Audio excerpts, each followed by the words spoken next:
Hey, Doug. Another. Well, How are you? It's a little bit. It's been a little bit since we did a video, but a lot of cool things have happened. And in fact, we went and to the Strongsville show, my first time ever. And we went together, and that was awesome. Thank you for setting that all up and allowing me to tag along with you because it was no a problem. really It cool was a show. lot of fun.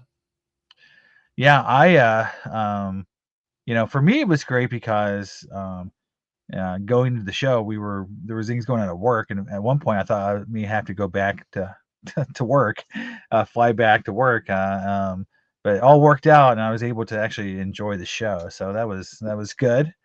But it was my first show, and you've been there a few times, haven't you? Yeah, I have been. I think this is my third year in a row, and then I had been many years ago to a show in the either the late '70s or the early '80s. The so I'll go into what I thought, as a first time showgoer, and I kind of had two different takes, two different opinions. The first thing is just the opinion overall for me was Um, it was a collector show. It was for people who collect vintage cards, and it's for collectors to get together and nerd out about cards. That And was that we a did. lot of the show. Like it's not the biggest show. So the one thing I was my first impression was I'm like, well, disappointed that there wasn't more national dealers and it wasn't like a mini national. I was expecting it to be a lot more tables, a lot more national dealers, and it wasn't. And so my first impression was a little bit like, oh, this is just like a bigger, um, like a better local show, or a better 60 card table show with most vintage, with some better dealers. But then when we did, we had lunch with a lot of creators. We had dinner they put on for the YouTube guys, and just going to lunch and hanging out with people, and then you went to trade night, and unfortunately I had to leave. But those events and those things made it a lot more collector to collector communication and having fun outside of the actual show, and to me that makes it a much cooler event than just the 40 or 50 tables that were there. Right. Yeah, it was a great show. I mean, I hats off to for collectors for all the work they put into trade night. I really didn't know what to expect. I know what to expect now, and I think they're going to have a larger room for trade night. It was very successful. Yeah, I'm really disappointed I didn't get to go to trade night, And but then you know Friday night was awesome too. Chris from Missouri promoted it very well, and we had a lot of good sponsors. And they they did Mike and Chris did their show live, so Mhm. it was a lot of fun. It was as much fun as I probably had at a show, honestly, because everyone there, I mean, I could, like as you met people, I had a few people walk up and actually know who I was, which was weird. Um, but I felt like there was a lot of people who just wanted to talk about cards and just were there to nerd out. And it didn't matter if you spent $20 or 20,000. Everyone was very cool about like, hey, would you pick up? Oh, that card's great. And then if they knew you were into something, they would be, hey, go to this guy's table over here. He might have something you like. It was just a lot of collector to collector communication and camaraderie that at the national, honestly, the national is so big, it's hard to do that. Like you get Right. lost, you don't see people, like you see them like once a day, and then you kind of like never see them again the rest of the show. There's a lot more places to go hang out afterwards, so you may not all be together in a room like we were on Friday night and then Saturday when you went to the trade night. So it just felt like it was like you Just a take all the close, cool homey people. feeling. Yeah. Yeah, you take all the cool people you'd wanna hang out with at the national and take out all the modern stuff and all the breakers and all the stuff that we're kinda not interested in and just focus it to the stuff that we found cool, and it was a lot more enjoyable, and I think I'm hoping, and I do, for the folks that put on that show, the 4 collectors, like, they keep the vibe, like, Yeah, don't I try agree. to make it too big. Don't get in with a sponsor that wants you to do breaks and start. turn it into just a normal card show, because I think that would lose the vibe. Yeah, I agree. Definitely agree. Now there was um for me again 2 shows, and in fact the second day I would have done not a whole lot at trade night because I pretty much sold my entire case at the show. You I did. only came home with the cards I picked up at the show. But you had a lot of success at trade night. Can you go into it? Like, how was trade night for you? It was great. I mean, I didn't bring a lot of my PC stuff. I just brought stuff around my card den that I had lost interest in or forgot that I had, and brought it. And even that stuff sold pretty good. I had a stack of Shohei Ohtani rookies that I thought, well, this is probably not the greatest place to bring this, but if somebody wants to trade me something vintage for some Otanis, and it was like the first thing to go. So I got to Now, set how my. did you get the Shohei Ohtani cards? Were you buying those as just kind of like I was loaded? opening packs of 2000 Tops Update. I think that's probably the last packs I bought, but Okay, um, I just got in and I knew that there was a good crop of rookies, and just had fun opening them. okay. Yeah. No, I mean that's still allowed. I think, one of the things I'm working on at work is we're starting to combine regions into one region, right? Like, so I'm working with Canada and Europe and in this thing of blurred lines and hard lines and dotted lines, right? In collecting, like I don't think you can ever make hard lines. Like you can't say I'll never collect this card or I'll never buy this sport. It's like I think if you start doing that, it makes it where you can't, if you want to buy something or collect something, you shouldn't pit like, oh, but I can't because Right. I'm not that kind of a collector.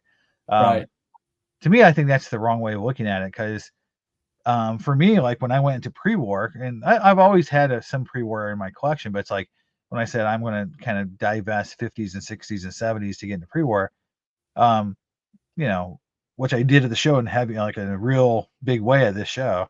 Um, it it was fun. Like it was kind of like a new adventure, and it was like something I would have not dreamed of doing 10 years ago. I would have been like, there's no way I would ever sell these cards to buy these cards because that's not what I was into. And I think you can change your mind as a collector and go in different directions, and it's allowed. Like there's no rule book out there saying no one's going to give you a penalty if you change your style, because you did pretty heavily too. Oh yeah, I was in the same boat. I was correct collecting 50s, 60s, and 70s, and I just got to the point where it wasn't as fun for me.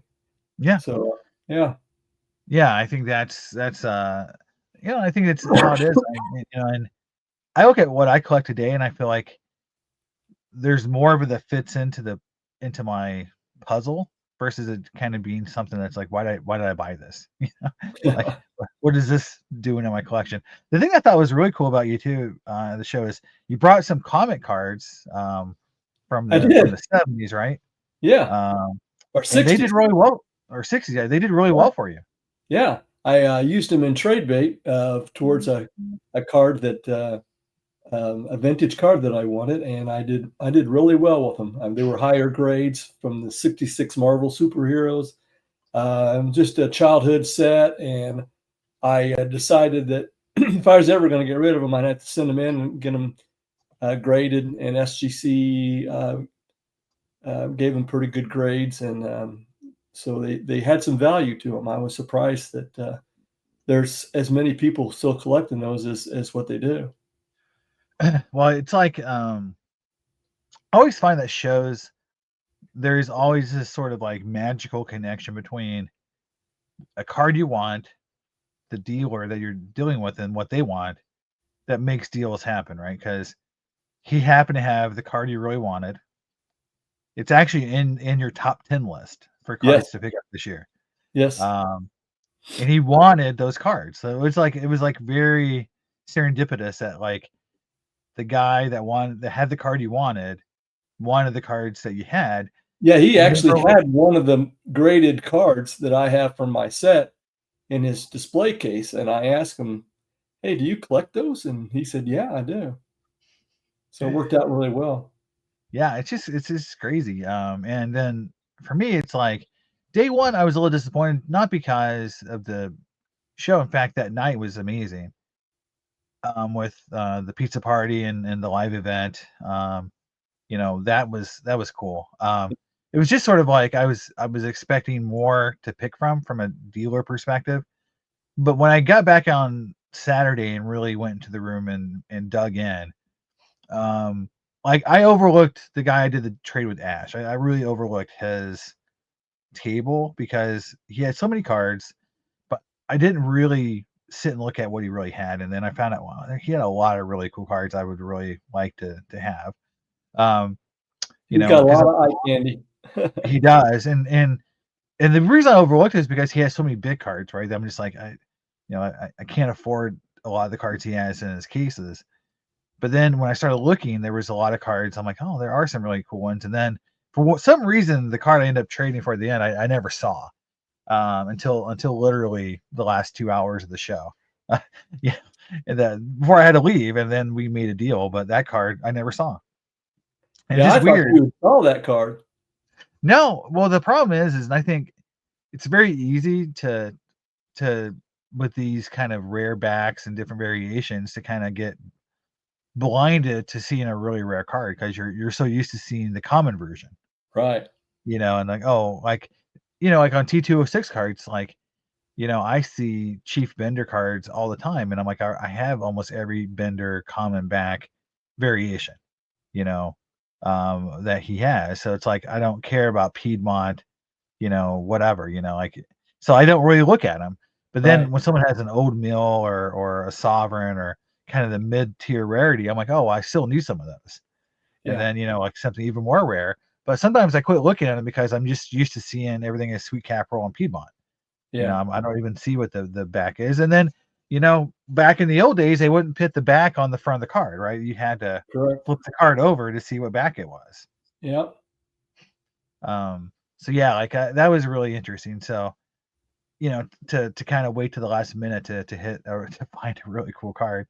But that did kind of change my show for me, because that was a really good experience dealing with Ash, um, and then just having a card that I just was not expecting to get because it was just a card that I just thought wouldn't be there. Because when we looked it up, there's literally one card ever graded by SGC, and it's and there's only 5 cards that are this grade or higher.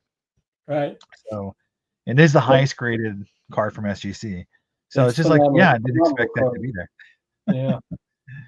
Yeah. So we'll go into the first card you picked up. I think so. This you got this on day one, right? I did. Yes. And this was the card that you used your Marvel cards as trade bait for, which I think is really awesome. That So and then, yeah, I'd seen this dealer had this bakery felt, or he had 3 bakery felts, and 2 of them were white. And I asked him, I said, I still need the white Joe Wood bakery felt. And he said, no, I don't have the Joe Wood. And in the next case, he showed me the Wagner, and I'm like, mm, wow, that's some nice eye candy. And then I seen in the other display case, he had a graded SGC card of Marvel superheroes, and I asked him, so do you collect this set, or are you just have luck selling them? And he goes, no, I'm actually trying to put this set together. And he said, do you have some? And I said, yeah. I said, I just got a submission back from SGC. He said, well, I'd love to take a look at them. Well, I him hauled around like I normally do, and was thinking about it, and we were finagling back and forth on the price. I wanted to get the price down. I thought he was a little high on the price, but the car doesn't sell very often, and right. so it's just it's really hard to get comps on a card like this. Yeah. And so we came to a point where we were pretty close, and I thought, well, that seems to be fair. And then we started talking trade, and I had brought a extra E120 Joe Wood card in SGC2, but it was really attractive. And I traded him that, and I think four of my Marvel cards. And Yep. he asked me what I thought they were worth, and I said, "Well, I can only tell you what I've seen sales for on eBay." And so we went through eBay together, and he pretty much gave me on the cards that he needed what the eBay sell prices were, which Yep. I was very happy with. And then he gave me full comps on the E120 Joe Wood, and then put that in towards the price that we had negotiated, and I was able to pick this one up. Yeah. Well, I remember when you saw it, and which I was shocked it was there. It's like, Yeah. like something you don't expect to see. No, no, Um, was not expecting that at all. and I knew it was on your top 10 list, and then I remember you walked away the first time and didn't Yeah. get it, and and just It was kind of I eating remember, at me. It was eating at me. oh, I remember just saying like he's gonna take those Marvel cards and in on that card. I'm like, I don't know. It feels like it's meant to happen. I was really feeling like you should go back and get that deal, and you did. And Yeah, I know when you went back the second time, you guys you made like you were into making the deal happen. right. So that was good. But yeah, I just And remember coming back that second time around, and you were like, "Yeah, we're gonna make it. We're gonna I make it don't think happen." I don't think the guy had this hit card too long, and I think he was nervous to have it. That's kinda how I felt, and, Yeah, I think he was just wanting to get out of it. yep, you're exactly right. You're exactly right. He had probably felt like maybe he was going to be a hard card to move. Yeah, And and you were giving him cards a little more liquid and just getting out of it and moving on to some other material. right. Um, yeah, because most likely he had probably tried selling it to other dealers or walked around, and there was maybe not a lot of interest in it because it's Yeah, just an issue that is probably for collectors, not a quick flip. Like it's not like a E92 Honus Wagner. It's like the new hot card right now. yeah, Um, for Honus Wagner, but it's just like or a 1914 Cracker Jack, right? It's not like one of those cards that like you get people walking in just looking for. yeah. Um, so it's just I think it was again it just worked out really well that it was something you were really interested in and getting Yeah, I was and looking for got able to bakery do it. I was looking for bakery felts there, but I just had no idea that I would find the Wagner there. No, it was really cool. And let's be honest, like there was a lot of Honus Wagner cards at that show. They were priced really high. Yeah, Like it didn't matter what card it was. It could be the anonymous, the anonymous E card where it's just the ugliest photo ever, and people are yeah, like an SGC1 that's been wrinkled up and butchered. wadded up in the Yeah, back pocket, $5,000 or it's just like yeah, everything super expensive. right. So that was I thought really cool was that you were able to get um the a card real high on your want list Yeah. at the show. And I think that was pretty awesome. Well, I had Um, sold my Wagner, earlier in the year, and, that's right. I was, wanting a replacement. I need a Wagner in my collection, and this was, a rare card, but, uh, not quite as much money as what I wanted to have into it. Um, so another card you picked up here, which again I know you went back and got on day 3 when I wasn't actually there. Was this 1914 Al Bridwell, Yeah. and this was a little interesting interaction that you had between the dealer.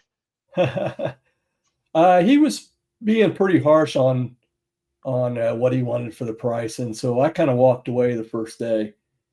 And then I think I just practically totally bypassed the dealer altogether on the second day, and because he was pretty staunch on his price. Mhm. And then it started eating on me, and it's such a nice card. I mean, it's not perfectly centered, but it's well centered. It's just a nice example, clean example of that card. I think that the 4 grade on it is, probably a little low, but, um, it fits my eye appeal, and, it fits in my, Glory Other Times collection, and I needed an Al Bridwell card. I had been Well, I'd been losing on some auctions on some, pretty common T206 stuff, um, okay. and and, uh, and then I thought, "Well, it doesn't really get any better than a Cracker Jack." And Oh, I for I sure. really I really wanted another Cracker Jack. I wanted a nice, attractive Cracker Jack, and, I went back and seen him. I had a really good conversation with him on the 3rd day.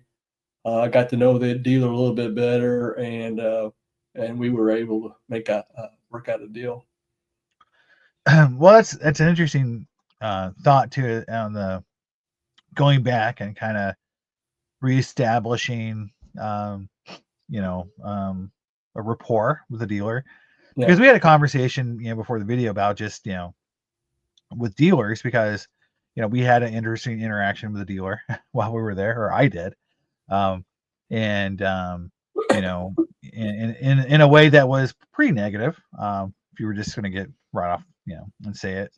Um, Not from a deal, just because he was upset with what I said about him in the video, which is really odd. Because I don't really have a big channel, so it was interesting to see that come through.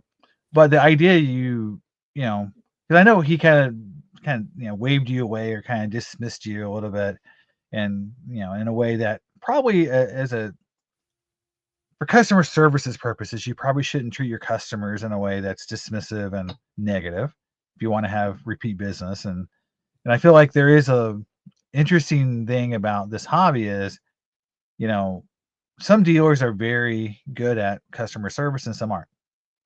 And I yeah, feel like and some of them are organized, some of them are very easy to work with, and some of them are very disorganized and very difficult to get anything done because they're just disorganized to some extent. And I feel like there's just a big wide gap in dealer experience. And I felt like you went back and got something done because you wanted the card. yeah. Um, but on the second day you were avoiding the dealer because you had a bad experience on day one. I did, So yeah, like that's common. I think for dealers not to realize like, well, if we have a bad interaction or a deal that goes bad or you kind of like dismiss your cards, like we talked about this, like where dealers talk bad about your cards or they say your cards are overgraded during a deal, that doesn't right. generally make you feel good about the deal. Right? It generally No, makes you feel upset, and then they wonder why you don't come back, or want to stop at their table again. And I feel like that was an interesting thing to happen that because we both had a little interesting interactions. I think that happens almost every show. You have a dealer that you previously did a great deal with, and then the prices have gone up, and you're like, oh, what happened there? Or a dealer you've never dealt with, and all of a sudden they have great prices on a card, and you do a deal with them, and it kind of surprises you. right. Um, That's true. and so it's just kind of you have to be open minded about it. But I do feel like dealers should be a little more open to feedback if they're having, you know, they if they do something that's negative. I think they should, be open to say, hey, like I didn't appreciate the way that deal went down. But that's an interesting conversation because some dealers don't like feedback from from Right, what I've learned. Yeah, and yeah. I think for me, I think I have to be a little more careful on being too over enthusiastic on providing feedback sometimes. Well, we're Um, all we're all human, and we all got different personalities. We got, some yeah, clashing going on, so, I mean, it's bound to happen. It's just a bad thing.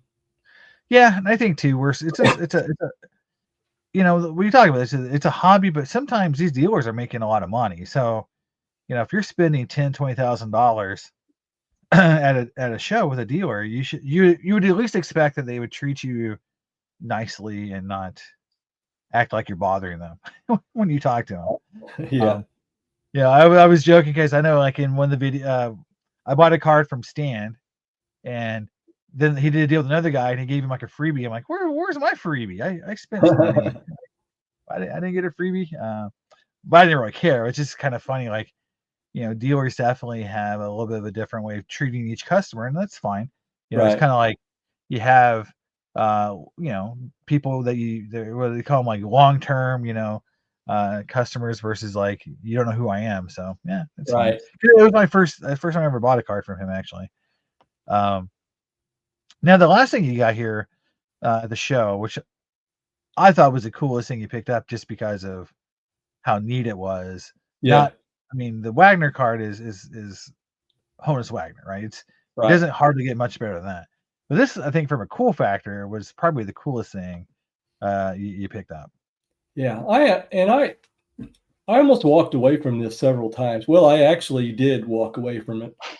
I had seen it, and I seen it in the showcase, and I asked the guy if I could take a look at it, and looked it over, and boy, it was just so clean. These things are so paper thin, and you can see Yes, right through them. And it didn't have any wrinkles or creases. It has a little tear perforation in the bottom right hand corner, which right. really doesn't bother me too much. And And this is the Sporting News, or yeah, this is from the Sporting News Supplement. okay, I think they're from like 1909 to 1913. Up in the upper left hand corner, there's a date. I think it's from 1910, which is like okay. the year he passed away. So it was taken the year that he passed away. And I just kept looking at that, and I'm like, man, that is just gorgeous. I've never really had any Addy Joss material, and he was such an awesome pitcher. And when when the whole league puts on a special game for the family of the Joss family, that you were much appreciated, and that's what happened. That was really the first All Star game, and it was a benefit game for the family of Addie Joss. So I don't really know the story about it, Josh, too much. So how do you die? Uh, it was some kind of illness. I think maybe lungs or something, but I'm guessing right now. It's been a Hmm. while since I read that story. But yeah, it was some kind of a rare disease that just kind of snuck up on him and took his life. Wow. Yeah, Well, so that it was I mean, tragic. obviously Lou Gehrig, and like there's been a few that's had similar, I guess, sudden, issues like that or death. Right, But yeah, I feel like this card or this, piece, we would right. call it that, is impressive in size, but it just had such a great image. It And does. around the show floor, like when you were showing it to people were super excited that you got it because it's such an impressive looking piece. Right. Well, this was a local guy from Cleveland, and he said that he has owned it for quite a long time, and then he had it graded. And so when I came back the second time to take a look at it, he said, "Let me show you something." And so he pulled it out of the case again. I said, "Yeah, I wouldn't mind taking a look at it again." And he turned it over, and it had the Charles Buck Barker stamp on the back, Mm. which he said that he was surprised that I knew who Charles Buck Barker was because Mm. my face lit up. And I'm like, no kidding. And I said, this was owned by, Buck Barker. And he goes, yeah, because you know who he is. And I'm thinking, yeah, he's one of our founding fathers of our, you know, uh, collectors. He's he's legendary, and Mm. he's helped put the American card catalog together. He was big into the Trader Speaks, the early Trader Speaks, and he started collecting baseball cards in like 1922 as a kid. He put together the E121 set, and he's put together every set from 1922 all the way up until he passed away. And so I'm like, oh man, this is so cool. And I actually had put it back in the case, and I was going to go find uh,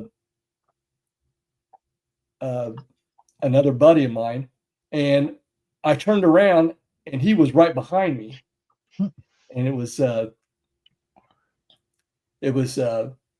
Aaron from Value Vintage Baseball Cards, Hmm. and then Jason Everyday Collector. They were standing right behind me, and he goes, dude. He says that is an awesome piece. He says I just uh, I just bought one through the mail, and he said, but mine is tattered up compared to this one.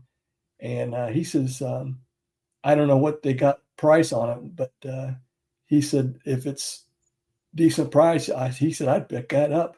And Hmm. then I flipped it over and showed him the tag on it, and he goes, "Oh yeah, you got to do it." So I'm like, "Okay, I'm pulling the trigger. I've got enough consolation here." So Well, I don't think I really I would saw walk you. away from it, but I remember walking up to the table with the dealer because you'd seen it already, and I knew you were really interested in it. And I yeah, know I walked down a little ways, and then I was kind of surprised that you bought it because I thought, you kind of put it back. I'm right, like, okay, well, maybe he'll wait till tomorrow or something. And then you got it. I'm like, wow, that's cool. Because I know you wouldn't put it in your truck because it's such a big piece. You didn't want to just yeah, carry it around. right, But yeah, that was really cool. I'm glad because I think on sometimes you just kind of go with your gut. When you see something that's cool, and you're just like, I have to have it because it's just so right. just Well, kind of fits. it caught me off guard. I was not expecting to see a piece like that there. Yeah. And when I seen that, and then I seen the stamp on the back, I was like, "Yeah, that's my sign right there." This was this was personally owned by Buck Barker, Well, so I was pleased to get that. I think there's a lot of you know people when they look at these kind of cards and they look at something like this and they're like, well, that's not really a card, right? Right. That's like a and I'm like, they're so cool. Oh, going back to the sorry, go back here. They go back and they look at like just like your Honus Wagner, like if they're not traditional cards, then they're not collectible or worth anything. And I do feel Right. like the hobby has moved past that in a pretty big way Yeah. to where oddball, we used to have the oddball, right? If it wasn't normal size, is oddball, Right. has become much more mainstream. And I think this is a Yeah. great example of people love the image in these cards, these bigger pieces, because of how they display and how they're real photos. They're not just like, sometimes these crude drawings of people that you get sometimes. It's a good sized piece. I think it's like 8 by 10. Yeah, 8 by 10. Yeah. Yeah. So it's just I think we're definitely moving past the stigma of oversized or undersized, because it's all about the quality of the piece, and this is one of those good examples where it doesn't really matter what the grade is; it's the presentability of the piece, Yeah. right? It's like it's got to look nice because it's about this is a display item. Correct. Like it's going to look good on the wall. It's going to look good in the case. It's like that's the big picture here is like this is a really cool looking piece from the 1910s Yeah. that has great color and presentability, and it's like that is worth a lot today to collectors too, where in the past it was like, well, it's not a card, so it's going to be worth very very little compared to something that's part of a set that I can put in a box somewhere. What can Yeah. I do with this giant 8 by 10? Yeah. I think And we've gotten I also felt that my Joe Wood in the same exact piece, in the same PSA holder sitting in my display case, was feeling a little lonely. And I yeah, wanted for sure. another contemporary picture from American League. You know, that was Well, uh, I'm sure there's a Chief Bender, right? that would be a cool one too, though. I will. Well, we'll talk about Bender in a little bit because I did finally get some. Well, I don't want to say finally. I mean, I picked up some nice Benders this year. I mean, I picked up the um, what's it, the M116. I'm trying to think the T227. It's a really Right. cool one. So, I can't be like, oh, I haven't picked up any cool Benders this year, but I picked up the 1915 Cracker Jack and the T227. So, Yeah. it's been a pretty good year already, but I definitely added to that legacy here in the last couple of Yeah. auctions and You got some big ones here recently. at the Strongsville. So the first card that I picked up, so which I kind of did a premature showcase here, was the 65 Bazooka panel, and so this is all I picked up on day one. This is my sole day one pickup, I believe, and yeah, it was a card that you know I had originally at the show. I brought a case of 50s, 60s, and 70s cards to sell, and I sold a lot of cards to I'm trying to think of his name now, the big Clemente collector, who had a 62 Venezuelan Oh, Clemente. Um, Howard. yeah, Howard. Yeah. And in the end of the day, I just didn't like the card, and I talked to a lot of other collectors, and they were all pretty much telling me that the card has no color based on how it was printed. It's always going to look like it's washed out or faded. Um, but based on the price that he was asking and just like other cards I was interested in, I decided like I wasn't probably going to pursue it. But I saw this panel here at a booth, and the fact that it's a PSA, which means it has to have the black all the way around it, and it was a pretty good, it's a pretty good grade for a panel card, a 6. And I don't have this bazooka. I was pretty excited about kind of extending into the, again, oddball, the bazookas, the cons, which I've already got a few cons cards of Clemente, and kind of continuing my journey into the Clemente side because I've already got my base set done. And getting some of these, I call it, again, non-standard or oddball issues, food issues, things like that. Um, and you can get whole boxes. You can, I mean, there's a lot of ways to collect these, right? You can do the individual card, you can do the panel, you can do the box. So I'm not sure, people are like, don't buy the boxes, like they're just they're too big to I store. I'm like, agree. but I think they're unique, but they're awfully big. yeah, yeah. So I just thought this was cool, and I thought the grade was cool, good for me, and I picked this up to start, and that was, it wasn't much of a first day. But I did scout out and kind of got a plan for day two. But yeah, this is kind of like it's almost like for this show, this is kind of boring. Like picking up just this and again, this is still a pretty cool piece. It's like for a Clemente collector, this is still And pretty cool, and pretty a rare. pirate collector, you got Bob Veal on there. Yeah, we got two pirate guys. I mean, so I was okay with this because to me it was Yeah. just getting something to start and something that I don't have, that I've never had. As a Clemente collector, I've never had a piece like this, so I was happy.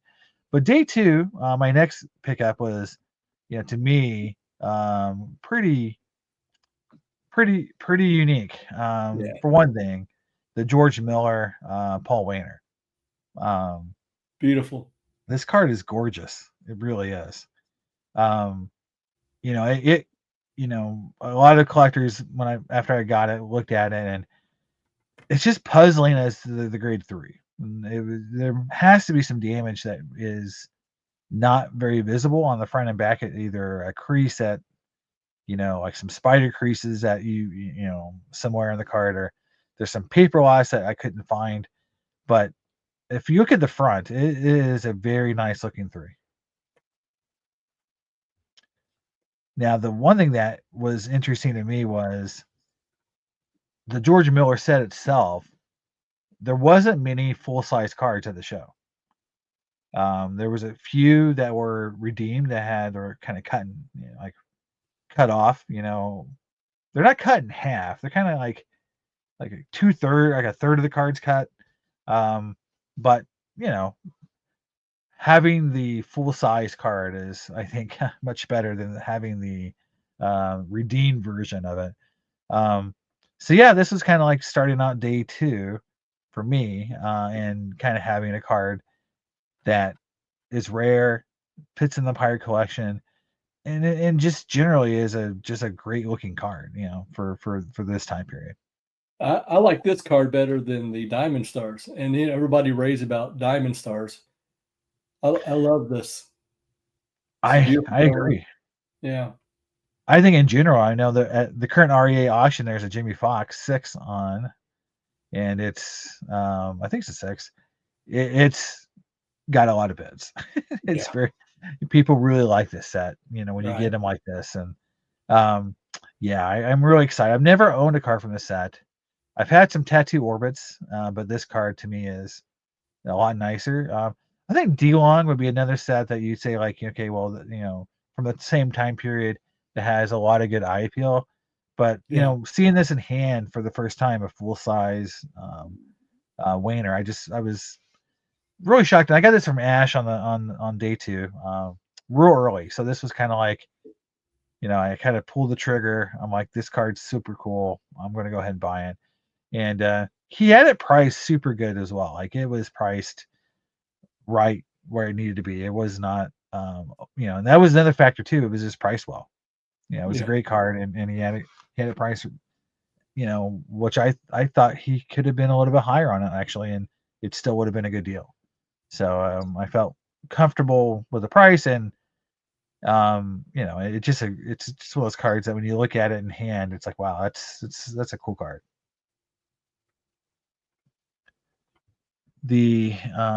So let's see here. So going into the kind of the bigger cards I picked up, the obviously the next card I'm gonna show is kind of, 'cause I'm doing kind of chronological order here.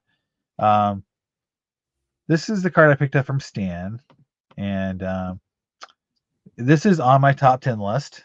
So the E91 Cy Young. Um, so it's not the biggest card I picked up, but from a most generic collector perspective, it's probably the card that most people would recognize or view as being the big card. If they didn't know, like they just looked at all my cards and said, okay, what's the most expensive card? I think most collectors would have picked this card, like this right. E91 Cy Young. They're 1.5, but it has great color, um, and presents really, really well for the grade.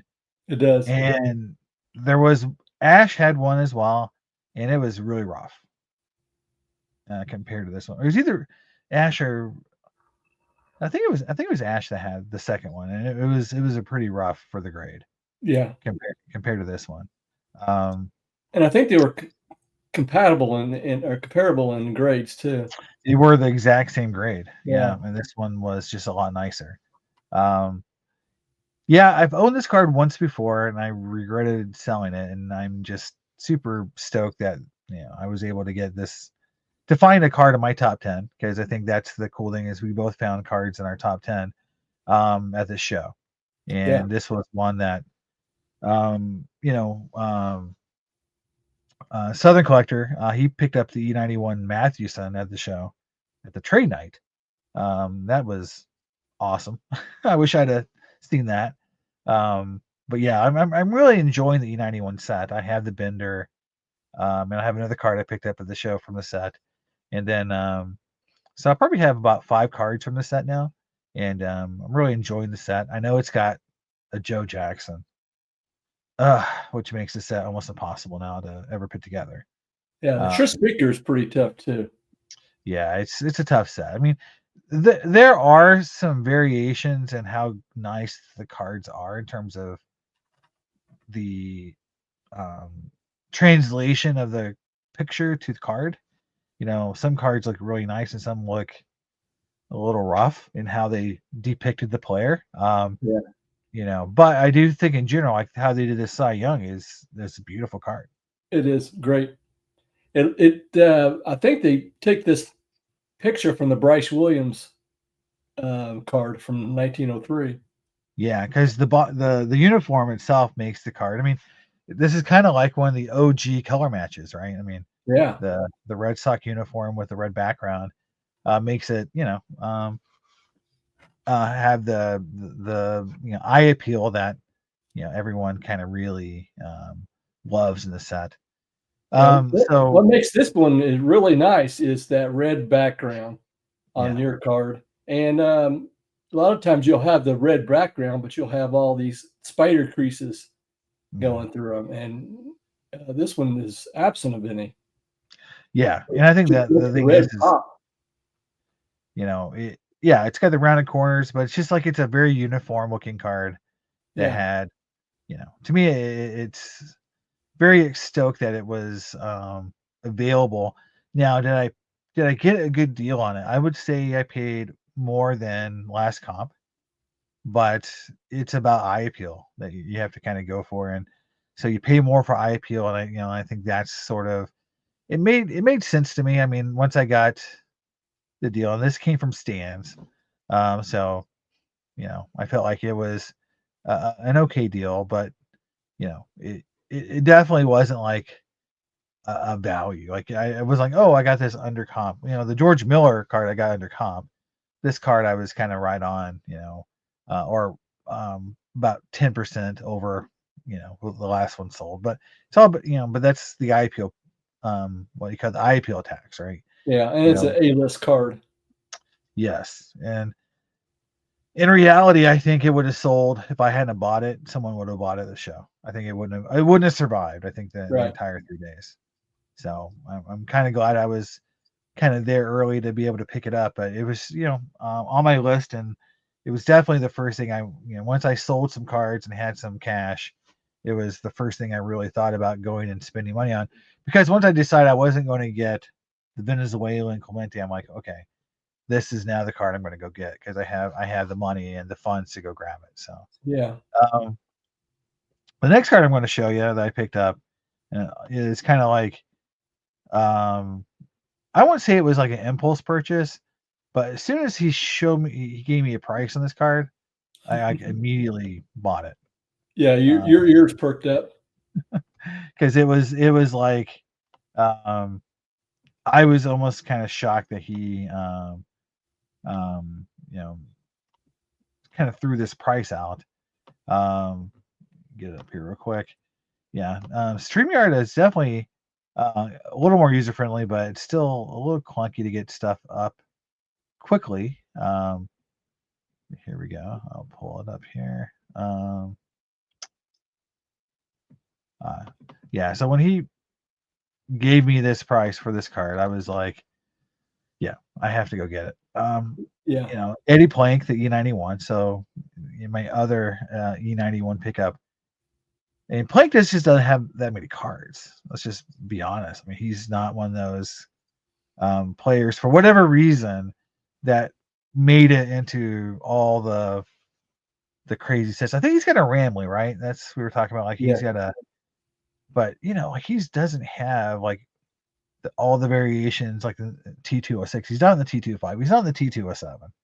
It's just Right. like he's not in the major tobacco sets like a lot of these guys are. And that just makes these cards like this so much more valuable. And then this is an attractive image of him. It is. Yeah. And so yeah, and it's an interesting color background. I don't know really what you would call that color. It's like charcoal or it's like a grayish black, interesting, because usually you get these kind of like green, red, blue backgrounds, and this is like a real interesting color for the background on this Almost looks card. like a charcoal painting. Yeah, like it's just a really interesting looking card, and but the price point he gave me almost felt like a mistake. Yeah, that's exactly what I was getting ready to say. Is I was thinking that when he gave you your price, he would recant that price and say, "Oh, I meant a different price." Because he was about, I would say, almost $400 under what I was expecting the price to be. Right. Um, so yeah, this isn't, and I don't want people to think like, oh, we're just kind of ripping people off. I mean, he had a lot of cards in his table that were priced right at it. So it wasn't like I think he priced it based on what he bought it for, Yeah, I believe so too. not what, he didn't go through and look at recent comps or whatever. He just priced it like I paid He X was for it. buying I'm gonna stuff get, there to move it. yeah, he was flipping. Yeah. He was he didn't have a ton of cards, but he was moving material fast. He was buying and selling at the show, yeah, as fast as he could pick up. He was selling it. So I think he was just looking to get a percentage off of what he paid. But when he showed me the price, I was like, "Holy crap, that's cheap!" So I made that really fast. I tried to make that happen really fast, and yeah, so it's my first plank card, and really I was happy to pick it up. And as soon as I bought it, I think I turned to Doug. I'm like, I might do the E91 set, and then they were like, yeah, there's a Joe Jackson card. I'm like, shit, crap, that that that kiboshes that a little bit. But it is a cool set, and I do in this card actually eye appeal wise, it's centered. The image is good. It's a 1.5, but it presents really well for a 1.5. It's not. I think the dark background doesn't give it the eye appeal like the Cy Young, but it's still a pretty nice card. It's a great card. Now and then the last card I picked up, obviously is kind of the big one. Big pickup here, Doug. I mean, you saw me working on it literally until the second the show was over on Saturday. My wife and kids were coming to pick me up to take me to Indiana to go on vacation. So like I had like to get it done before that happened. And I traded every card in my box or sold every card in my box to Ash to as part of the deal. And as part of it, I bought this card. And then I took the rest of the money and ended up buying the card later, and actually a really nice Griffey card for my collection. But I didn't see this card. I did not see this Mellow Mint Chief Bender. And the Mellow Mint by far is one of the rare backs for this card. This so 106, right? Yes. Uh, I'm always like get the numbers wrong, but like um, you know, it's one that I knew, like you've got these different backs, and Mellow Mint's one of the ones that is kind of mythical. Like you don't see them, and I'll show you what the back looks like. They look amazing. Like they're just such a cool looking back, and they're rare. And when I first Yeah. looked through his table, I didn't even see it. And I know you said you saw it, and I'm like, wow, I just can't believe I missed it. Yeah. I was surprised that you didn't make a bigger deal out of it, but I Yeah. thought maybe it was the price point, so I wasn't sure. Well, yeah, he had a price pretty high, and this card sold. So we'll get into the deal a little bit, but um, the way it works, from this card perspective, rarity wise, there's like one SGC card that's a 5, that's the highest graded ever, and there's only been 2 cards from SGC ever graded. And the other one's authentic. So you have an authentic and you have an SGC 5, and then there's 4 PSA 5s, and that's the highest they've ever been graded. And I believe there's 9 cards total ever been graded for this issue. So it's an incredibly rare card to begin with. It's the highest graded. If you look at PSA or SGC, there's only been a 5. There's never been a 6 or higher. And so that's kind of the rarity. Like it's a super rare card. It sells maybe once every 2 or 3 years. And I imagine that a lot of these cards are in like permanent collections. Like they're not really going to be up for auction very often. Um, Yeah. so from that perspective, I knew it was a card that I was looking for in terms of rarity. I knew as soon as I saw it, I'm like, oh my gosh, I can't believe I missed this card. But the thing that's even more funny was I went back not to get this card from him. I went back to get the Cap Anson, the Allen and Ginner Cap Anson card he had that was like a SGC or PSA 1. And he sold it. So like I went back to go to work with him on a deal for the Cap Anson card.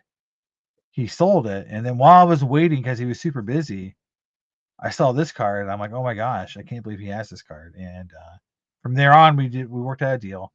The thing that was crazy about the deal was he took every card I had, and as far as a cash trade deal, he brought the price of this card down to below what it last sold for. So, because this exact copy sold literally like 6 months before, and I don't think Ash bought it. I think what happened was the guy bought it in an auction and then ended up trading it to Ash or whatever. But by the time the deal got done, um, he came down off his price a little bit because he did the trade deal with me, and I ended up paying actually less than the guy who bought it on auction paid for.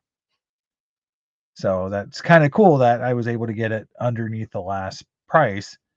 But I understand it's a very nichey card, right? It's like it's a rare card, but it's something unless you're a huge Bender collector or putting the set together, you probably don't doesn't jump Yeah. at you as being rare. Yeah, you'd have to be a Bender collector or a typeset collector. Yeah.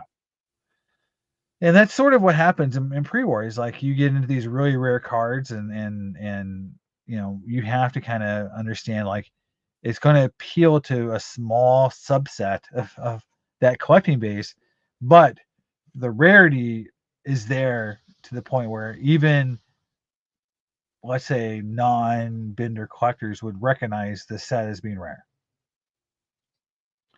And so they would view that like, oh well, it's a Melement, it's super rare, super cool, they're hard to get, and I view this almost like I moan and groan a lot about the Victory Tobacco card I didn't buy 5 years ago, 6 years ago, um, as being like, well, once I didn't buy it, I've never had another chance, right?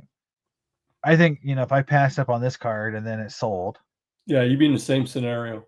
I never have another chance to get a card like this ever again, and Yeah. it's just to me as a Bender collector, it's one of those cards that um, I value tremendously because of just the uniqueness of it, and it is to me, when you see this back, you're like, this is like a really cool back, and I like how this back actually looks. It's a very clean back. Yeah, very. So yeah, I think that. But I made this deal again in the last minute, and then I had basically cash left over. So I was pretty happy leaving the show. I had got a rare Bender. I got a really cool Cy Young card that was on my list for the year, and the George Miller, Wayner, and the Plank. Were all very. To me, it's like happy bonuses, and then the one Clemente card is kind of like almost like a throw-in. Like oh well, that was just you know Mhm. and that's the thing is like you go to shows like this, and you know a card that you normally may think of as a really cool pickup becomes just kind of fun card but these other cards are much cooler. Yeah. It's kind of like how I look at that card now. um but in the end of the day, it's like you picked up a Wagner, I picked up a Cy Young. It's like I felt like we had a really fun time, and the show itself was a great time. Yeah, it was. um I never really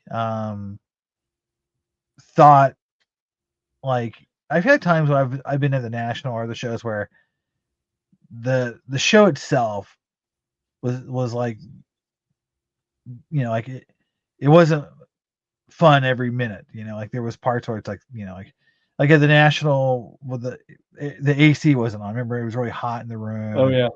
In like Chicago. yeah, Mhm. and it was like trying to get from table to table. Like it was like it was like just a lot of walking and crowds were, just wasn't a lot of fun to navigate. This it never really felt like that here, even though on day two by about noon it was crowded, Yeah.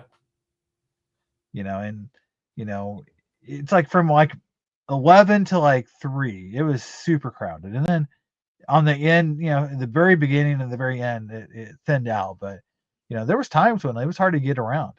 Yeah. Yeah, there's Um, gonna be a point where they're gonna have to, expand that floor. maybe another rink, the other rink or something. Maybe not next year, but I'm saying soon. And same thing with the trade night. I think initially that they had a bigger room, and there was a confusion in some employees and what was said as far as reservations, and we got a Mm. smaller room than what we should have got. But I think next year, I'm sure they're working on that, and because the Saturday night trade night was just unbelievable.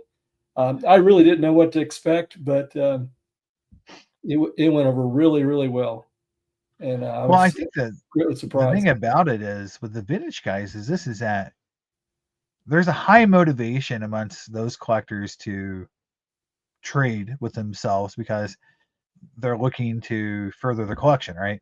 They're Right. not looking to flip, right? It's not a flippers. Even though I'm sure there's people in the room that were looking to buy to sell, Yeah. but in general, when you have motivated people willing to trade extras in a lot of cases for cards they need for their set, you're going to have motivated parties, making deals happen versus going to a trade night where everyone's trying to act like dealers, right? Trying Yeah. to, you know, get their 20 or 40% margin on and kind of more all about selling. I feel like that type of trade night that you went to is more probably geared towards collectors, getting cards they need for either their sets or or just cards they want, and not so much worried about like getting, the top dollar for everything. Right.